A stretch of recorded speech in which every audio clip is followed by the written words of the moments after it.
Students, welcome to Simesh Patna College Online.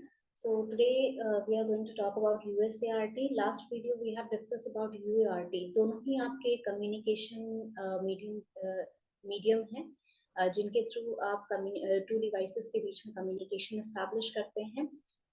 इससे पहले कि हम दोनों का डिफरेंस समझे, I want to explain you what exactly USART is, क्योंकि यूएआरटी हम ऑलरेडी समझ चुके हैं.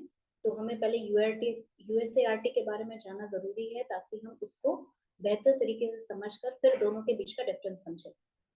यूजुअली आपको जो क्वेश्चन है यूएसएआरटी और यूएसएआरटी के डिफरेंस से आता है, ना कि इसके वर्किंग से.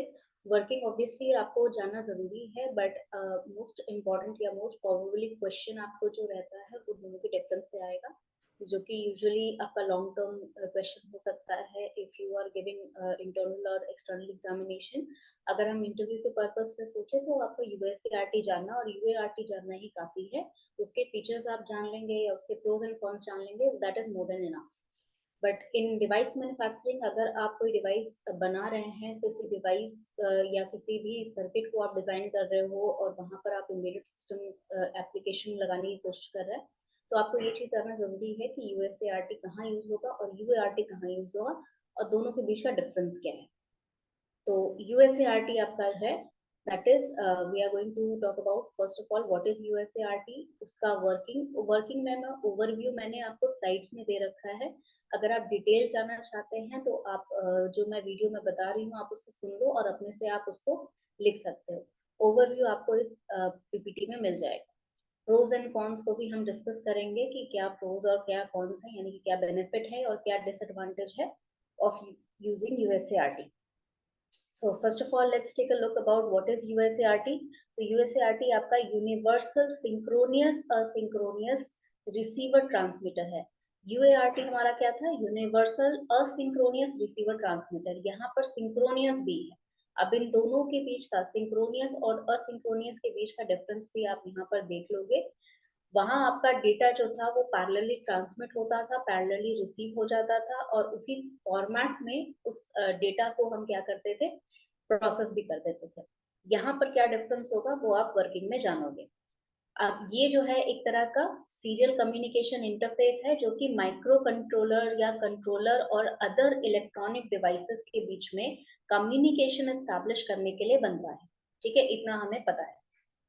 माइक्रो कंट्रोलर में यूएसएआरटी जो है वो कम्युनिकेशन ऑफ डिवाइसेस जैसे कि सेंसर, डिस्प्ले और अदर जो आपके माइक्रो कंट्रोलर्स होते हैं उनके साथ कनेक्ट करने के लिए यूज किया जाता है. यानी कि मान लीजिए आप डिजाइन कर रहे हैं एक सर्किट जहां पर आपका लेट्स से कोई सेंसर, हेवी सेंसर है जो आप यूज कर रहे हैं. मान लीजिए अल्ट्रासोनिक आप यूज कर रहे हैं, अल्ट्रासोनिक सेंसर हो गया, या एलडीआर आप यूज कर रहे हो, या फिर आपने टेम्परेचर सेंसर यूज किया.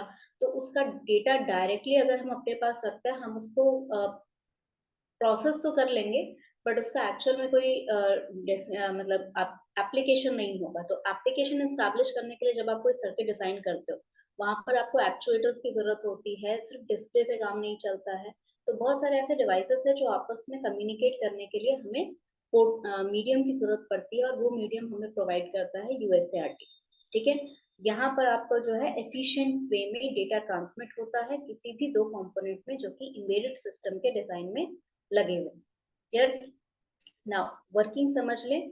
यहाँ पर स्टेप बाय स्टेप हम समझेंगे क्योंकि डिफरेंट स्टेजेस में आपका जो वर्किंग है यूएसएआरटी का उसको मैंने यहाँ पर लिखा है और उसको डिटेल में समझेंगे कि किस तरह इस वर्किंग को स्टैब्लिश किया जाता है.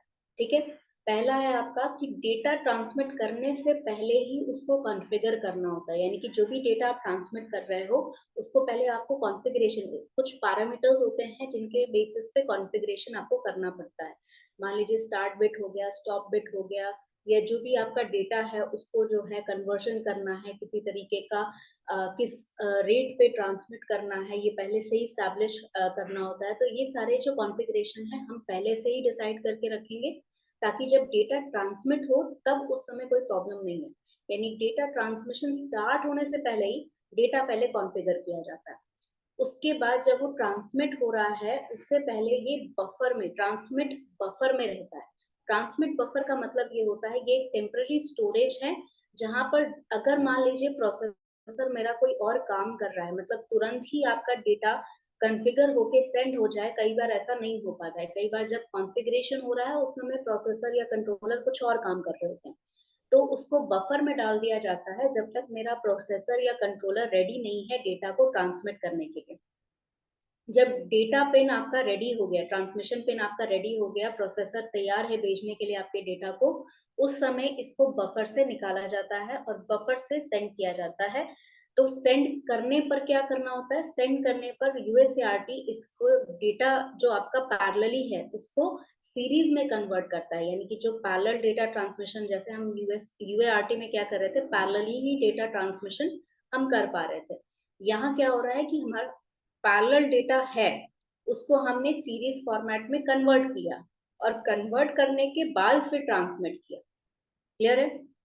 जब उसको ट्रांसमिट किया तो हमारा जो रिसीवर डिवाइस है वो कंटिन्यूअसली आपके जो डेटा को हमेशा मॉनिटर करता रहता है कि कोई डेटा इनकमिंग है या नहीं। तो जब इस डेटा को हमने सेंड किया तो उसे डिटेक्शन मिला कि डेटा हमने रिसीव करना है, तो वो डेटा को सीरियली, क्योंकि सीरियली ट्रांसमिट किया तो सीरियली हमने उसको रिसीव भी कर लिया। रिसीव करने के बाद वो रिसीवर बफर में चला जाता है। ठीक है, रिसीव करने के बाद उसको हम रिसीवर बफर में डाल देते हैं, क्योंकि अगेन सेम सिचुएशन, अगर रिसीव कर लिया डाटा तो जरूरी नहीं है कि प्रोसेस करने के लिए आपका कंट्रोलर या प्रोसेसर तैयार है, हो सकता है वो कुछ और काम कर रहा है। तो बफर में डालने के बाद जब तक मेरा प्रोसेसर या माइक्रो कंट्रोलर रेडी नहीं है तब तक वो बफर में रहेगा, और बफर से प्रोसेसर तक जाने से पहले उस डेटा को जो कि हमने सीरियली सेंड किया था और रिसीव किया था, हम फिर से उसे पैरेलल डिवाइस में पैरेलल फॉर्मेट में डाल देंगे। उसके बाद हम उसे प्रोसेस करने के लिए भेजते हैं। तो ये आपका पूरा प्रोसेस होता है, जिसकी वजह से आपका जो यूएसएआरटी है कॉम्प्लिकेटेड लग रहा है, बट यूजुअली कन्वर्जन में उतना टाइम नहीं लगता है, या प्रोसेसिंग में उतना समय नहीं लगता है।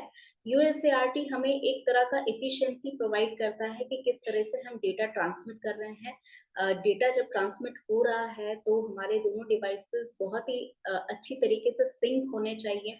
अगर वो सिंक्रोनाइज्ड हैं तो हमें कोई इशू नहीं है, हमारा डेटा ट्रांसमिट भी होगा अच्छे से, डेटा प्रोसेस भी होगा अच्छे से, और कोई डेटा लॉस भी नहीं होगा। अगर डिवाइस का सिंक्रोनाइजेशन नहीं है तो उसमें फिर गड़बड़ हो सकती है, क्योंकि डेटा लॉस होने के चांसेस रहते हैं। तो ये आपका वर्किंग था। Let's come to the pros and cons that we are dealing with while working with USART. Clear? तो एज आई वाज टेलिंग कि हम प्रोज और कॉन्स देखते हैं, तो प्रोज आपके जो है that is first of all versatility. Versatility का मतलब ये है कि क्योंकि ये सिंक्रोनियस और असिंक्रोनियस दोनों ही तरीके के डेटा ट्रांसमिशन को सपोर्ट करता है, तो अलग अलग तरीके के डिवाइसेस हम इसमें कनेक्ट कर सकते हैं, मतलब स्पेसिफाइड, क्योंकि आपका यूआरटी सिर्फ असिंक्रोनियस डेटा ट्रांसमिशन सपोर्ट करता है।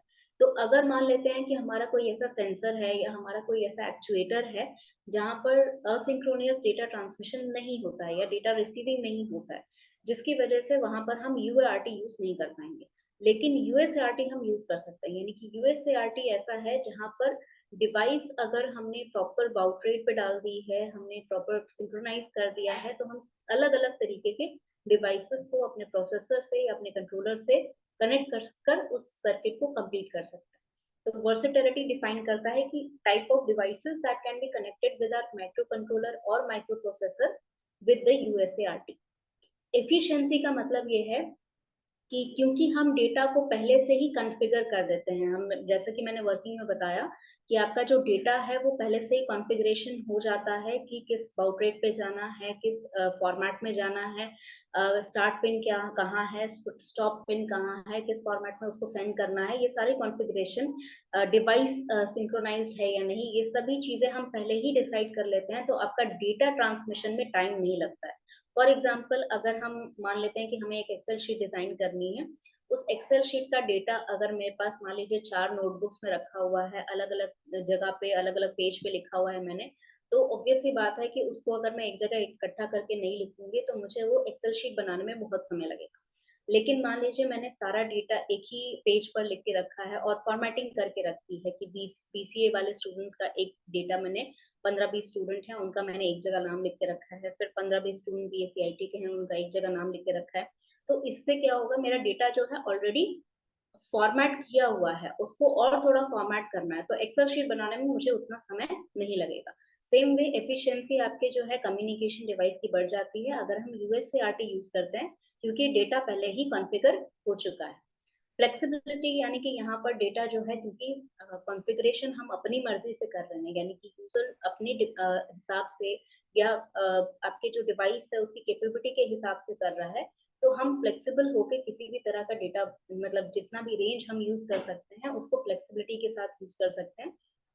कहीं भी आपका डेटा किसी भी रेंज में भेजा जा सकता है, किसी भी फॉर्मेट में भेजा जा सकता है, depending on the device that is communicating. Low overhead का मतलब, क्योंकि यहाँ पर कॉन्फ़िगरेशन हम बहुत अच्छे से कर रहे हैं, तो बहुत सारे डिवाइसेस या बहुत सारी कनेक्टिविटी की ज़रूरत नहीं होती, यानी कि इनपुट-आउटपुट जो आपका कनेक्शन है, वो बहुत ज़्यादा कॉम्प्लिकेटेड नहीं होता है या सर्किट बहुत ज़्यादा कॉम्प्लिकेटेड नहीं होता है। इंटरप्ट का मतलब हम जो है प्रोसेसर को, जैसे मैंने बताया कि यहाँ पर बफर में टेम्परेरीली स्टोर किया जाता है आपके डेटा को जब ट्रांसमिट कर रहे हैं या रिसीव कर रहे हैं। तो बफर में स्टोर करने का मतलब ये है कि जब डेटा आपका सीरीज से पैरेलल कन्वर्जन हो जाता है या पैरेलल से सीरीज कन्वर्जन हो जाता है या बफर में आ जाता है, तो उस समय इंटरप्ट सिग्नल के थ्रू आप अपने माइक्रो कंट्रोलर को इंफॉर्मेशन देते हैं कि डेटा जो है वो सीरीज टू पैरेलल आ चुका है, कन्वर्ट हो चुका है, या पैरेलल टू सीरीज कन्वर्ट हो चुका है, या आपका जो डेटा है उसको रिसीव करके बफर में रखा हुआ है, या डेटा को ट्रांसमिट करने के लिए हमने बफर में रखा हुआ है, ट्रांसमिशन का परमिशन चाहिए। तो इंटरप्ट से क्या होता है, माइक्रो कंट्रोलर को पता रहता है कि मेरा डाटा तैयार हुआ कि नहीं हुआ, तो वो अपने हिसाब से अगर कोई काम कर रहा होता है तो वो काम फिनिश करके जल्दी से अपना, उसको पता है कि नेक्स्ट टास्क मेरा क्या है। नेक्स्ट टास्क मेरा अगर ट्रांसमिट बफर में रखा है तो ट्रांसमिट करना है, अगर रिसीविंग बफर में रखा है तो उसको कन्वर्जन करके प्रोसेस करना है। ये आपके प्रोज हैं यूएसएआरटी के। Let's focus on the cons of USART, क्या क्या हमारे डिसएडवांटेज। सो सबसे पहला हमारा जो डिसएडवांटेज है दैट इज लिमिटेड डिस्टेंस, यानी कि यूएसएआरटी के साथ आप लॉन्गर डिस्टेंस ट्रांसमिशन नहीं कर सकते हैं। अगर आपको करना है तो आपको रेगुलर इंटरवल पे रिपीटर्स और एम्पलीफायर जैसी डिवाइसेस का यूज करना होगा, जो कि आपके सिग्नल को या फिर जो कि आपका डेटा जो है उसको स्ट्रेंथ दे सके लॉन्ग डिस्टेंस ट्रैवलिंग के लिए। तो ऑब्वियसली वहां पर खर्चा मेरा बढ़ जाएगा क्योंकि मैंने एक्स्ट्रा डिवाइसेस यूज किया। नॉइजी इन्वायरमेंट का कहने का मतलब है कि यहाँ पर इलेक्ट्रोमैग्नेटिक इंटरफेरेंस होता है, जिसकी वजह से आपका जो इन्वायरमेंट है, यानी कि जो डेटा सेंड जहाँ पर किया जा रहा है या जिस मीडियम से किया जा रहा है, वो आपका नॉइजी हो जाता है। क्लॉक सिंक्रोनाइजेशन, जैसे कि मैंने आपको बताया कि अगर आपका डिवाइस सिंक्रोनाइज्ड है तभी आपका ट्रांसमिशन अच्छे से होगा। अगर डिवाइस मेरा सिंक्रोनाइज्ड नहीं है तो मैं कितना भी अच्छा कॉन्फ़िगरेशन कर लूँ डेटा का या कितना भी अच्छा कन्वर्जन कर लूँ, कितने भी बेहतर तरीके से उसको सेंड कर दूँ, वहाँ पर इश्यूज आएगा ही आएगा। डेटा लॉस हो सकता है, डेटा करप्ट हो सकता है कंप्लीट डेटा लॉस हो जाए। तो क्लॉक सिंक्रोनाइजेशन बहुत ही इंपॉर्टेंट है। अगर नहीं हुआ तो ये सबसे बड़ा डिसएडवांटेज होगा आपके कम्युनिकेशन मॉड्यूल के लिए। कॉम्प्लेक्सिटी कहने का मतलब है कि पूरा प्रोसेस काफी कॉम्प्लेक्स है, क्योंकि पहले डेटा कॉन्फ़िगर होता है, फिर उसके बाद उसको बफर में रखा जाता है, फिर वो ट्रांसमिट होने से पहले सीरीज से पैरेलल कन्वर्जन होगा या पैरेलल से सीरीज कन्वर्जन होगा, फिर ट्रांसमिट होने के बाद रिसीविंग बफर में रहेगा, रिसीविंग बफर में रहने के बाद फिर उसको सीरीज टू पैरेलल या पैरेलल टू सीरीज कन्वर्जन होगा और फिर उसके बाद वो प्रोसेस होता है। तो ये काफी ज्यादा कॉम्प्लेक्स प्रोसेस होता है। अगर कहीं भी एक गलती हो गई तो आपके डेटा में या तो लॉस हो जाएगा या फिर डेटा सही तरीके से प्रोसेस नहीं हो पाएगा, यानी कि आउटपुट मेरा according to what I have predicted नहीं आ पाएगा। क्लियर। लास्ट आपका रिसोर्स यूटिलिटी, क्योंकि रिसोर्सेस इतना सारा प्रोसेस है तो रिसोर्सेस तो वो यूटिलाइज करेगा ही, इनपुट आउटपुट तो ये यूज करता ही है। आपका जो मेमोरी बफर है वो भी यूज हो रहा है, क्योंकि हम ट्रांसमिशन में भी उसको बफर में डाल रहे हैं और रिसीविंग में भी उसको बफर में डाल रहे हैं। तो रिसोर्सेज आपके ज्यादा यूटिलाइज हो रहे हैं compare to other transmission other communication modules. तो ये आपका एडवांटेज डिसएडवांटेज है। In the next video we will be talking about the difference between USART and UART. I hope you understand everything. अगर कोई भी डाउट है तो आप कमेंट सेक्शन में लिख सकते हैं। Thank you so much for watching this video.